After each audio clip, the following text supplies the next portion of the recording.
అలాగే ఎన్నో పథకాలు పెట్టారు.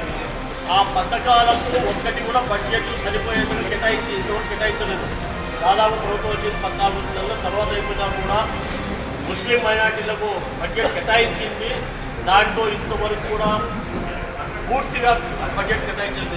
ఎక్కడ ఏమడిగినా కూడా ఇమాం మోదలు గీతం వేయలేదంటే బడ్జెట్లో రాలేదంటారు. మరమ్మతులకు మసీదులు కంటే బడ్జెట్ రాలేదంటారు. ఇలాగా ప్రతి ఒక్క చాట మనము ఒక్కోడులో పోయినా కూడా మాకు బడ్జెట్ రాలేదంటారు.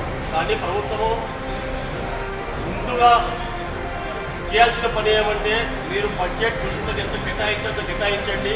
దురహన్ పథకం కానీ పేద ప్రజలకు ఆ రోజు మన సీఎం చంద్రబాబు నాయుడు గారు ₹1,00,000 ఇస్తామన్నారు. దానికి ఆశించారు మహిళలు. పేద మహిళా మనం వెనుకబాటుతనానికి కారణం అవుతుంది, అంటే పేదరికానికి కారణం అవుతుంది. చేతి పని వాళ్ళకి 4 రోజుల్లో ఎంత వర్క్ ఉంటుందో ఉండదో అందరికీ దానికి వాతావరణం కూడా అనుమతించాలి.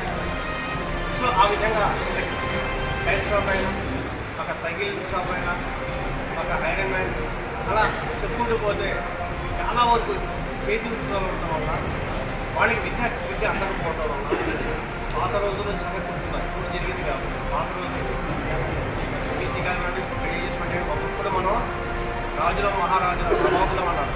కానీ ఇప్పుడు నవాబులు ఎక్కడ ఉన్నారు? పేరుగే నవాబులు. అందరూ గరీబులే.